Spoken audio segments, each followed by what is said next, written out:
Difícil será descubrir, dada la falta de claridad de los documentos antiguos, la época exacta en que vivió y reinó en la India un príncipe llamado Yadava, dueño de la provincia de Taligana. Sería injusto, sin embargo, ocultar que el nombre de ese soberano es mencionado por varios historiadores hindúes como uno de los monarcas más generosos y ricos de su tiempo. La guerra, con sus múltiples desgracias, amargó mucho la vida del rey Yadava, cambiando la paz y el placer que gozaba de la realeza con las más inquietantes penas y disgustos. Fiel al deber que le imponía la corona, de velar por la tranquilidad de sus súbditos, se vio el hombre bueno y generoso obligado a empuñar la espada para repeler, al frente de un pequeño ejército, un insólito y brutal ataque del aventurero Barangul, que se decía príncipe de Kalián. El choque violento de los dos rivales sembró de muertos los campos de Daksina y tiñó de sangre las aguas sagradas del río Shandú. El rey Yadava tenía, según lo que revela la crítica de los historiadores, singular aptitud militar. Sereno, elaboró un plan de batalla para impedir la invasión y tan hábil y afortunado fue al ejecutarlo que logró vencer y aniquilar por completo a los malintencionados perturbadores de la paz de su reino. El triunfo sobre los creyentes de Barangul le costó, desgraciadamente, grandes sacrificios. Muchos jóvenes militares pagaron con la vida la seguridad de un trono para prestigio de una dinastía. Y entre los muertos, con el pecho atravesado por una certera flecha, quedó en el campo de batalla el príncipe Ad-Yamir, hijo del rey Yadava, quien patrióticamente se sacrificó en el momento culminante de la lucha para salvar la posición que dio a los suyos la victoria final. Terminada la sangrienta batalla y asegurados los nuevos límites de su frontera, regresó el rey a su suntuoso palacio de Andhra, prohibiendo, sin embargo, las ruidosas manifestaciones con que los hindúes festejan sus victorias. Encerrado en sus habitaciones, solo salía de ellas para atender a los ministros y sabios brahmanes cuando algún grave problema nacional obligaba a decidir, como jefe de Estado, en interés y para la felicidad de sus súbditos. Con el correr de los días, en lugar de olvidar los recuerdos de la penosa guerra, crecía la angustia y la tristeza que, desde entonces, oprimían el corazón del rey. ¿De qué le podrían servir, en verdad, los ricos palacios, los elefantes de guerra, los tesoros inmensos, si ya no vivía a su lado aquel que fuera la razón de su existencia? ¿Qué valor podrían tener, a los ojos de un padre inconsolable, las riquezas materiales que no borrarían nunca el recuerdo del hijo desaparecido? Los pormenores de la batalla en que murió el príncipe Ad-Yamir no abandonaban su pensamiento. El infeliz monarca pasaba largas horas trazando sobre una gran caja de arena las diversas maniobras realizadas por las tropas durante el asalto. Un surco indicaba la marcha de la infantería, otro, paralelo, a su lado mostraba el avance de los elefantes de guerra. Un poco más abajo, representada en pequeños círculos, dispuestos con simetría, se perfilaba la temida caballería comandada por un viejo Raj, un jefe militar que se decía bajo la protección de Chandra, la diosa de la luna. Así, por medio de gráficos, exponía el rey la colocación de las tropas, estando las enemigas desventajosamente colocadas gracias a su estrategia en el campo en que se libró la batalla decisiva. Una vez completo el cuadro de los combatientes, con todos los detalles que pudiera evocar, borraba el rey todo y comenzaba otra vez, como si sintiese placer en revivir los momentos de angustia y ansiedad pasados. A la hora temprana de la mañana, en que los brahmanes llegaban al palacio para la lectura de los Vedas, ya se veía al rey trazando en la arena los planos de una batalla que se reproducía indefinidamente. «Desgraciado monarca», murmuraban los sacerdotes apenados. «Procede como un esclavo a quien Dios privó del uso de la razón. Solo Danautara, una diosa poderosa y clemente, podrá salvarlo». Y los brahmanes elevaban oraciones, quemaban raíces aromáticas, implorando a la diosa clemente y poderosa, eterna patrona de los enfermos, que ampare al soberano de Taligana. Un día, finalmente, fue informado el rey de que un joven brahmán, pobre y modesto, solicitaba una audiencia que venía pidiendo desde hace algún tiempo. Como estuviese en ese momento en buena disposición de ánimo, ordenó el rey que llevaran al desconocido a su presencia. Conducido a la gran sala del trono, fue interrogado el Brahmán, como lo exigía la costumbre, por uno de los visires del rey. ¿Quién eres? ¿De dónde vienes y qué deseas de aquel que por voluntad de Vishnu es rey y señor de Taligana?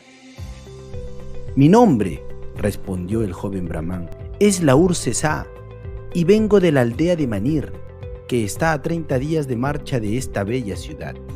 Al lugar donde vivo, llegó la noticia de que nuestro bondadoso rey arrastraba los días en medio de profunda tristeza por la ausencia del hijo que perdió en la guerra. Gran mal será para el país, me dije, si nuestro querido soberano se encierra como un Brahmán ciego dentro de su propio dolor.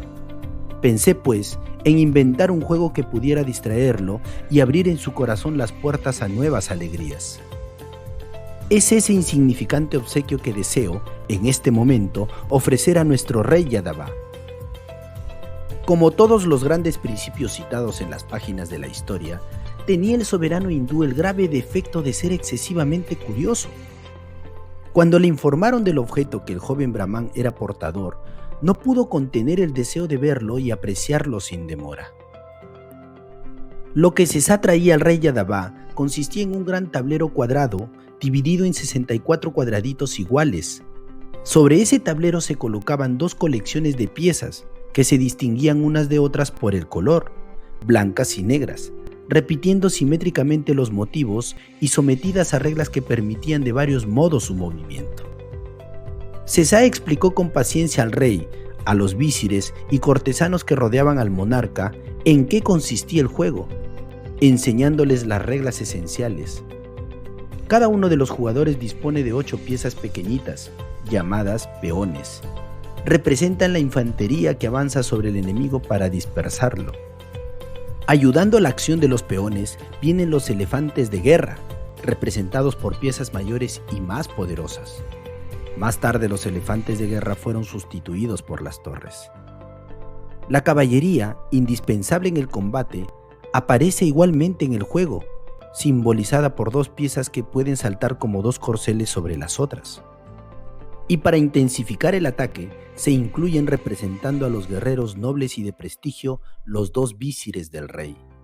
Los visires son representados por los alfiles. Otra pieza, dotada de amplios movimientos, más eficiente y poderosa que las demás, representará el espíritu patriótico del pueblo y se llamará la reina.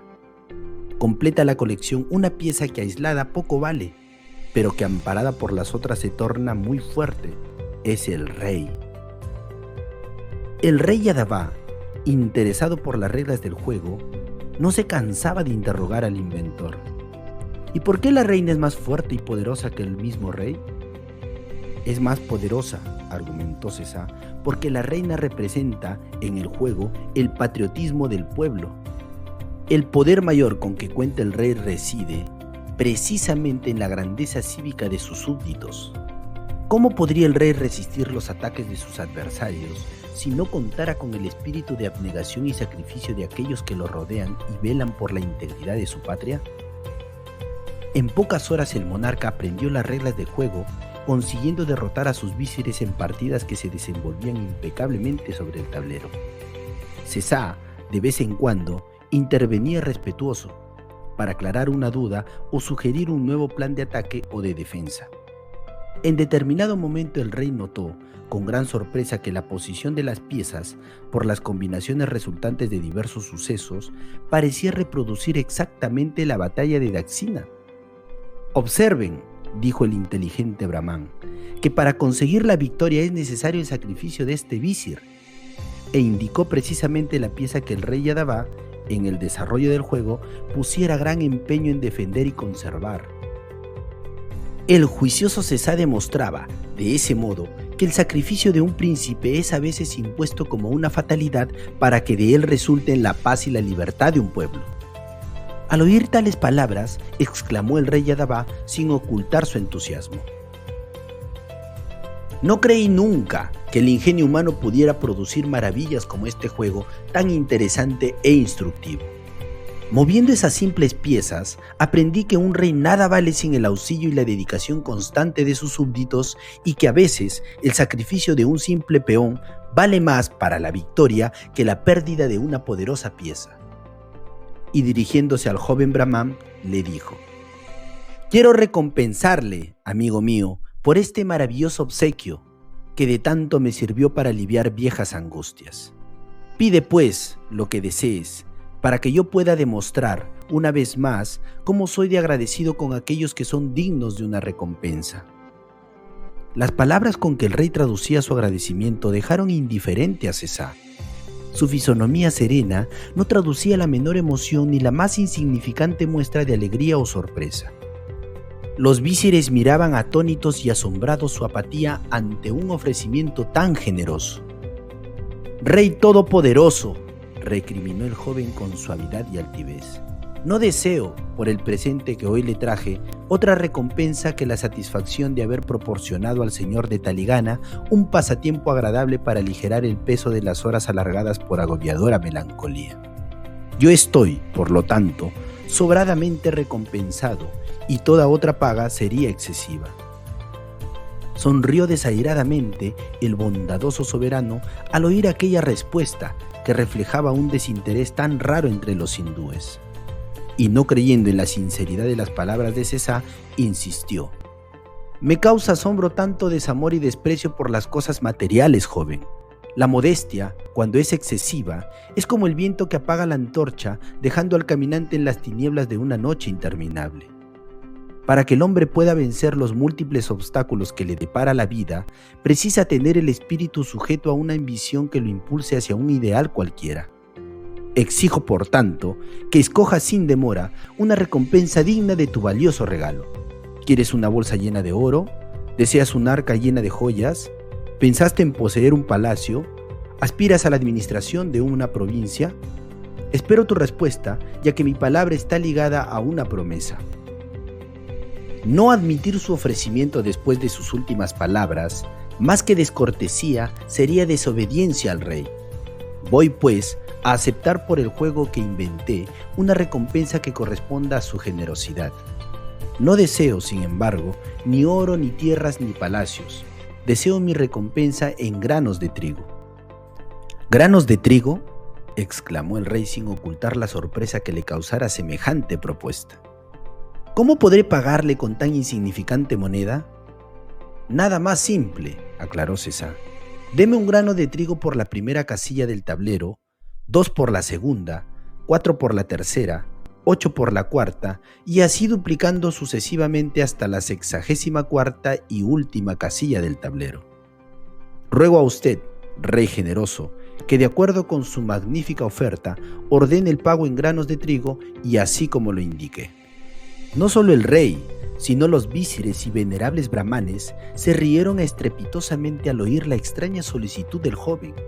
La falta de ambición que se traducía en aquel pedido era, en verdad, como para causar asombro aún al que menos interés tuviese a las cosas materiales de la vida.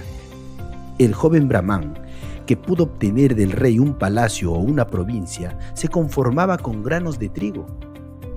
«¡Insensato!», exclamó el rey. «¿Dónde aprendiste tan grande indiferencia por la fortuna? La recompensa que me pides es ridícula. Bien sabes que en un puñado de trigo hay un número enorme de granos. Debes darte cuenta de que con 2 o 3 medidas de trigo te pagaré ampliamente, conforme a tu pedido por las 64 casillas del tablero. Has elegido una recompensa que no alcanzará ni para satisfacer algunos días el hambre del último esclavo de mi reino. En fin, ya que mi palabra fue empeñada, ordenaré que el pago se haga inmediatamente conforme a tu deseo». En ese momento, el rey mandó llamar a los algebristas más hábiles de la corte y les ordenó que calcularan la porción de trigo que Sesá había pedido. Los sabios matemáticos, al cabo de algunas horas de profundos estudios, volvieron al salón para hacer conocer al rey el resultado completo de sus cálculos.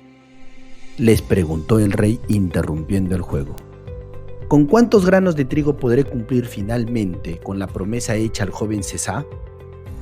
«Rey magnánimo», declaró el más sabio de los geómetras, «calculamos el número de granos de trigo que constituiría la recompensa elegida por Sesá. y obtuvimos un número cuya magnitud es inconcebible para la imaginación humana. Hallamos enseguida, y con la mayor exactitud, a cuántas ceiras correspondería ese número total de granos, y llegamos a la siguiente conclusión. La cantidad de trigo que debe entregarse a la Ursesa equivale a una montaña que, teniendo por base la ciudad de Taligana, fuese 100 veces más alta que el Himalaya. La India entera, sembrados todos sus campos y destruidas todas sus ciudades, no produciría en un siglo la cantidad de trigo que por su promesa debe entregarse al joven Sesá. ¿Cómo describir aquí la sorpresa y el asombro que esas palabras causaron al rey Yadavá y a sus dignos visires? El soberano hindú se veía, por primera vez, en la imposibilidad de cumplir una promesa. La Ursesa, refiere la leyenda de la época, como buen súbdito, no quiso dejar afligido a su soberano. Después de declarar públicamente que se desdecía del pedido que hizo, se dirigió respetuosamente al monarca y dijo: «Maldita, oh rey, sobre la gran verdad que los brahmanes prudentes tantas veces repiten.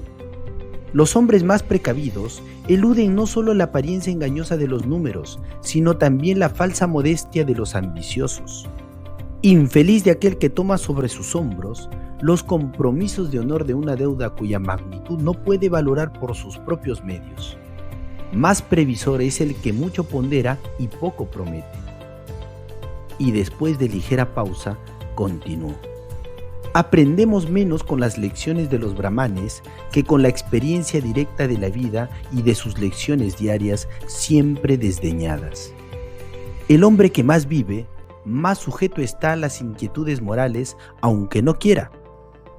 Ora triste, ora alegre, hoy vehemente, mañana indiferente, ya activo, ya indolente. La compostura, la corrección alternará con la liviandad. Solo el verdadero sabio, instruido en las reglas espirituales, se eleva por encima de esas vicisitudes, pasando por sobre todas esas alternativas». Esas inesperadas y sabias palabras quedaron profundamente grabadas en el espíritu del rey, olvidando la montaña de trigo que sin querer prometiera al joven Brahmán. Y así lo nombró su primer ministro. Y la Ursesa, distrayendo al rey con ingeniosas partidas de ajedrez y orientándolo con sabios y prudentes consejos, prestó los más señalados servicios a su pueblo y a su país, para mayor seguridad del trono y mayor gloria de su patria. Encantado quedó el califa Almotacén cuando Beremiz terminó la singular historia del juego de ajedrez. Llamó al jefe de sus escribas y ordenó que la leyenda de Sesá fuese escrita en hojas especiales de pergamino y conservada en un hermoso cofre de plata. Enseguida, el generoso soberano ordenó se entregara al calculista un manto de honor y 100 monedas de oro. A todos causó gran alegría el acto de magnificencia del soberano de Bagdad. Los cortesanos que permanecían en la sala de audiencias eran todos amigos del visir Maluf y del poeta Yezid. Por eso, oían con simpatía las palabras del calculista persa, por quien se interesaban vivamente. Beremiz, después de agradecer al soberano los presentes con que acababa de ser distinguido, se retiró de la sala de audiencias. El califa iba a iniciar el estudio y a juzgar varios casos, oír a los jueces y a dictar sus sabias sentencias. Y así, Beremiz y el Bagdalí dejaron el palacio real al caer la noche.